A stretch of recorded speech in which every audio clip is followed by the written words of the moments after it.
Seja bem-vindo ao meu canal, eu sou a enfermeira Scarlett e hoje tem conteúdo novo. Oi pessoal, hoje a gente vai falar um pouquinho de queimaduras e eu tenho umas coisinhas que eu queria passar para vocês. Eu não vou gravar tudo, porque senão a aula vai ficar muito extensa, vai ficar muito material, muito conteúdo, e aí acaba cansando. Mas eu vou deixar dicas importantes para você que vai tratar uma queimadura, que é socorrista, que é enfermeiro, que é técnico de enfermagem, que é auxiliar de enfermagem, que é cuidador e não tem noção de quais cuidados têm que ser tomados em uma queimadura, tá?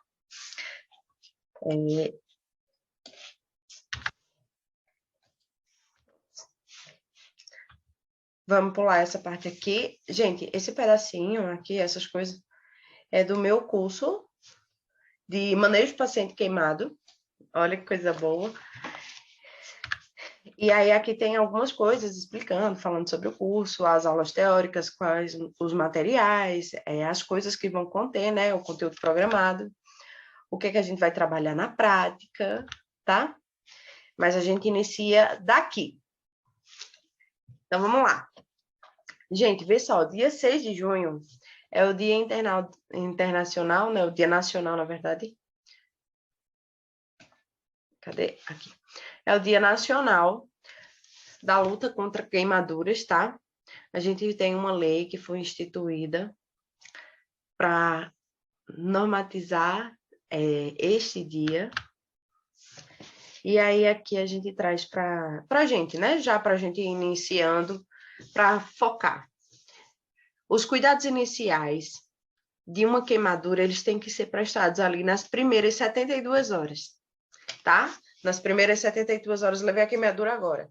Eu tenho 3 dias para tomar todos os cuidados para garantir que eu vou ter uma boa cicatrização, que eu não vou ter tantas sequelas. Ou então, se for uma queimadura que queimou muito da superfície corporal, então eu tenho essas 72 horas para garantir a segurança do paciente, que ele vai ficar bem, que a gente consiga minimizar os riscos de vir a óbito, tá? São aí os cuidados iniciais, são determinantes no prognóstico do paciente e segue os princípios do suporte avançado do trauma. Conforme o ATLS, na maior parte das vezes, não serão desempenhadas por serviços de referência nos pacientes queimados. O que ele quer dizer com isso? Que, para o paciente queimado, os cuidados iniciais vão ser os mesmos cuidados iniciais ali dentro do ATLS, quando a gente chega no suporte avançado. E no suporte básico de vida, os cuidados também são os cuidados do PHTLS, porque é o que a gente tem. Quando esse paciente chegar no serviço de referência, aí sim, ele vai ser tratado por uma equipe especializada, uma equipe que trabalhe com queimaduras, que tem aí um acompanhamento, tá? Por exemplo, aqui na nossa região, ou então aí na sua região, tem um hospital pequeno, uma unidade básica de referência. Então, vai chegar esse paciente que foi queimado, ele vai receber ali os primeiros cuidados, que vão garantir o suporte de vida a ele, tá? E depois esse paciente, dependendo do grau da queimadura e da superfície corporal queimada, né? Esse paciente vai ser referenciado para outro serviço, um serviço especializado, ou esse paciente vai continuar sendo tratado e direcionado para casa, tá? Aí, ó, botar aqui. O que é uma queimadura? Queimadura é uma ferida traumática na pele, tá? Porque a gente tem ruptura, tem lesões. Então, opa. Calma. Parece que deu uma travada aqui. Não. Pronto. Queimadura é uma ferida traumática. E que tipos de queimaduras nós podemos ter, tá? Nós podemos ter queimaduras térmicas, químicas, radioativas, elétricas e biológicas, tá? E aí, dentro dessas queimaduras, nós temos aí alguns fatores que eu gostaria de chamar a atenção de vocês. Nas queimaduras térmicas, nós podemos ter queimaduras pelo frio e pelo calor. Nas queimaduras químicas, eu coloquei aí os ácidos e os alcalinos, tá? Na radioativa, eu queria também destacar, depois vocês vão lá no Google dar uma pesquisada sobre a síndrome de radiação. A gente vai falar também aqui no canal, tá? E as queimaduras elétricas, elas são bem interessantes. Porque a gente acha que é só o choque. Não, mas a gente tem outros distúrbios que podem levar ao óbito dentro da queimadura elétrica. Além da parada cardíaca, tá? A gente também tem síndrome compartimental, que é pós-queimadura, tá? Pós a descarga elétrica. E a gente tem aí a rabiomiólise traumática. Tem um vídeo aqui no canal, eu vou deixar o link na descrição, explicando um pouquinho o que é a rabiomiólise traumática, tá? Bem direitinho, com toda a fisiologia. E nós temos aí as queimaduras biológicas, que elas podem ser por vegetação ou pelos animais. E aí, quando a gente vê vegetação, são aquelas queimaduras que apresentam uma toxicidade. Algumas plantas que têm uma toxicidade ali, que tem uma pelagem que queima, que causa irritação na pele. Não são queimaduras tão graves quanto as anteriores, tá? E queimaduras de animais, nós temos a água-viva, a caravela, tem o potó, tem a lagarta de fogo, tá? Que são aqui comuns da minha região. São, acho que eu lembro agora. Mas a água-viva e a caravela, ela é muito comum em litoral, principalmente ali no litoral de João Pessoa, o litoral ali da Paraíba. Aqui no litoral de Pernambuco a gente tem também algumas coisas, mas é mais comum na Paraíba, tá? E o que é que causa a queimadura, né? Dentro dos tecidos. Por que a queimadura danifica tanto?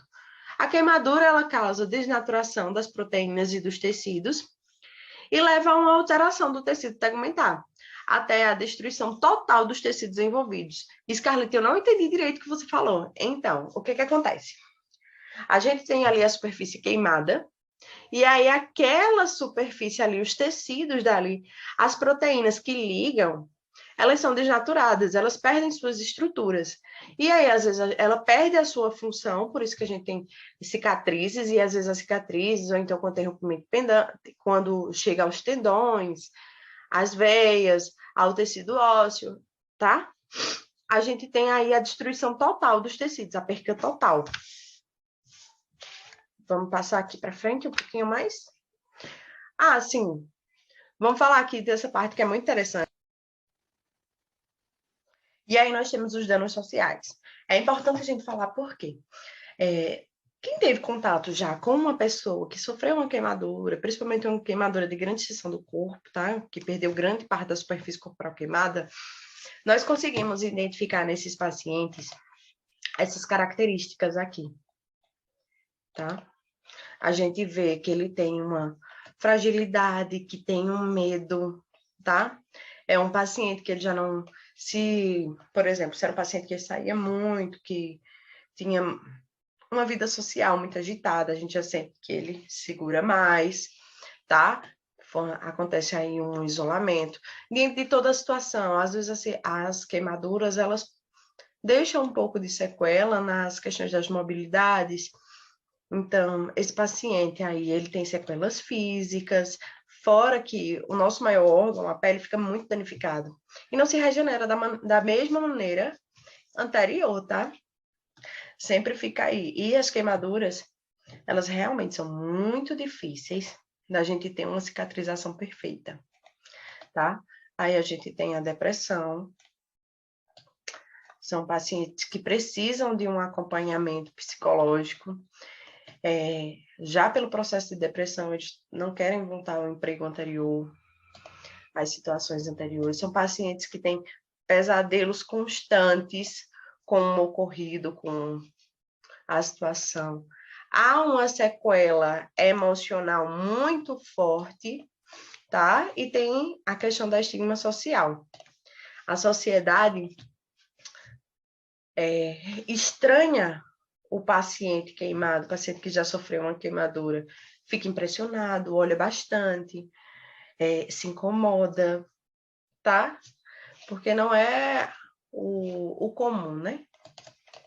Deixa eu limpar aqui, porque senão eu não consigo passar o slide para frente.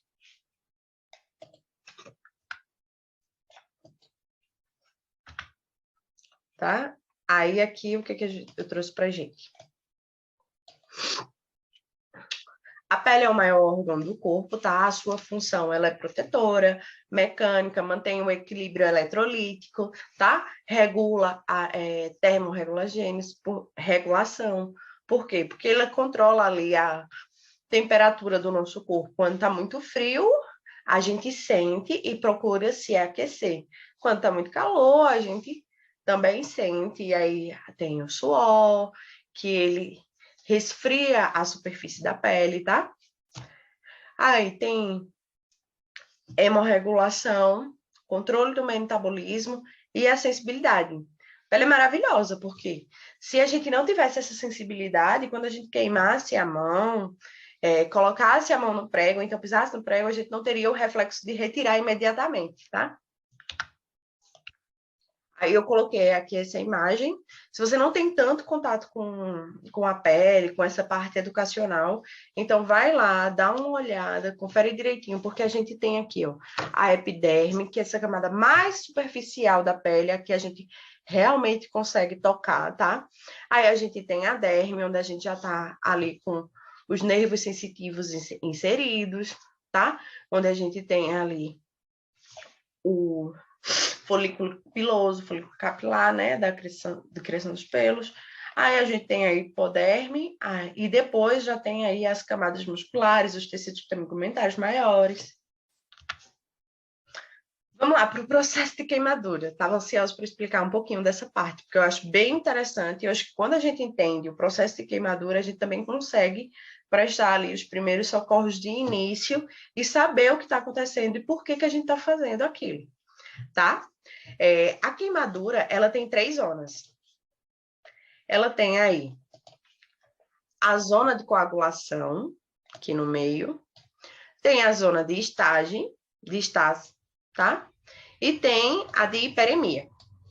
Cada uma dessas zonas, ela é lesionada de alguma maneira no processo de queimadura, tá? Zona de coagulação é a zona central, é a zona de maior destruição, geralmente aquele tecido ali perdido, ele é irreversível, a gente não vai ter como recuperar ele, tá?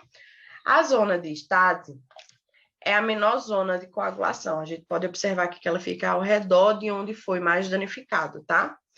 É reversível e depende muito dos cuidados, tá? Aqui eu coloquei essa observação de fornecer oxigênio, porque essa área ela vai precisar de mais oxigênio para poder se recuperar, tá? E a gente tem a zona de hiperemia, lesões mínimas, tá? E aí aumenta o fluxo sanguíneo depois da reação inflamatória.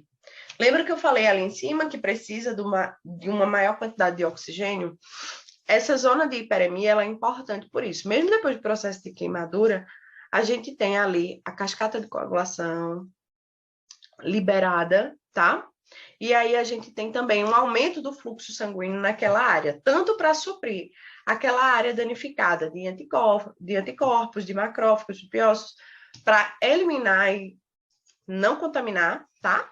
Como também eu preciso de nutrientes, de oxigênio, para fazer a revitalização daquele tecido, tá? Por isso que isso é importante.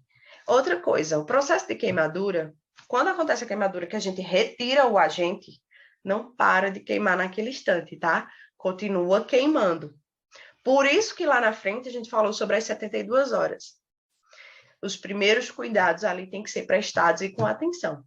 Por quê? Porque o paciente ele vai continuar sentindo a queimadura por horas depois do processo inicial, tá? Aí aqui embaixo a gente tem, eu preciso reforçar muito, porque dentro da minha rotina eu ainda vejo muito acontecer. Não só com gelo, que é contraindicado para queimaduras, tá? A Scarlett Mexendo não fala que tem que resfriar, certo? Tem que resfriar a área queimada, mas o gelo ele queima. Ele queima também. Depois a gente tem uma aula aqui sobre as queimaduras com gelo, tá? Com frio. O gelo, o que é que acontece? Por que que o gelo ele é contraindicado? Porque ele faz vasoconstricção, tá? E aqui a gente precisa que aconteça vasodilatação, porque eu preciso que chegue o fluxo de nutrientes, que chegue oxigênio. Então, se eu faço vasoconstricção, a diminuição ali da luz do vaso, eu tenho a diminuição de oxigênio e de nutrientes, tá? Diminuição do fluxo sanguíneo, tá? Isquemia e até o processo de necrose. Então, gelo contraindicado. De maneira alguma, o gelo a gente vai utilizar. Scarlett, então, o que eu vou fazer? Gente, sempre, sempre, sempre. Água gelada não é necessário. A gente precisa de água corrente.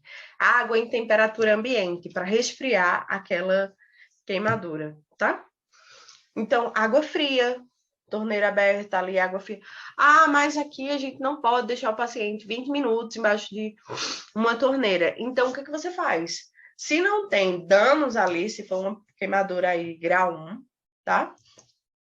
Coloca uma compressa em cima da queimadura e vai molhando com a água em temperatura ambiente para ir resfriando, tá? O mesmo processo da febre. Tá com febre, não tem as compressas frias, então coloca a compressa fria, porque o pano ali ele vai absorver a temperatura, então assim vai resfriando, para aí minimizar o processo aí de queimadura, diminuir. Tá, vamos fechar aqui. Opa. Processo de queimadura, tá? Gera aí uma reação inflamatória aguda. A resposta inflamatória, loção. Peraí, deixa eu... Ah, não dá para corrigir, tá? Então, a resposta inflamatória, mas se a lesão for maior que a extensa e a resposta inflamatória se torna sistêmica. Ah, sim. Ficou errado aqui. Opa! Eu vou fazer a correção e depois, se vocês quiserem, eu mando o slide para vocês, em e-mail para que vocês possam aproveitar. Mas o que é que está dizendo aí? Quando a resposta da queimadura ela é muito grande, por exemplo, uma queimadura de primeiro grau, geralmente não é uma queimadura que causa tantos problemas. Mas se ela tem grande parte do corpo queimada, então aí gera uma reação inflamatória aguda, tá? Uma reação muito extensa. E aí o corpo todo responde. Tá? Por isso que pacientes com insolação, eles precisam sim ser tratados, serem hidratados, porque esse paciente também precisa ser cuidado, mesmo a queimadura de primeiro grau sendo uma queimadura pequena, sendo uma queimadura de menor gravidade, tá? Mas se for muito extensa, ela gera uma reação inflamatória sistêmica, tá? E aí a gente tem aqui, ó, essas 3 situações que elas seguem o processo de queimadura, principalmente as queimaduras maiores, maiores extensões, tá? A ressuscitação, que é ali o momento, se eu tenho um paciente grande queimado, então eu tenho ali aquelas 72 horas, os 3 dias, para estabilizar o meu paciente. E aí a literatura chama de ressuscitação. 48 horas a 72 horas, manutenção do balanço hídrico. O que é isso, balanço hídrico, Scarlett? A gente vai estar ali controlando o débito urinário do paciente, o tanto de volume que entra e a quantidade de volume que sai do paciente, tá? Depois dessas 72 horas, tá? A gente tem a reparação, a estabilidade hemodinâmica, a reabilitação física e o processo psicológico até a cicatrização e o paciente receber alta hospitalar. Então, quanto tempo demora esse tipo de reparação, Scarlett? Depende do paciente e da queimadura e da extensão, tá? Pode ser aí 15 dias, 1 mês, 3 meses, foi uma queimadura mais grave que levou mais danos, tá? E aí a gente tem a reabilitação.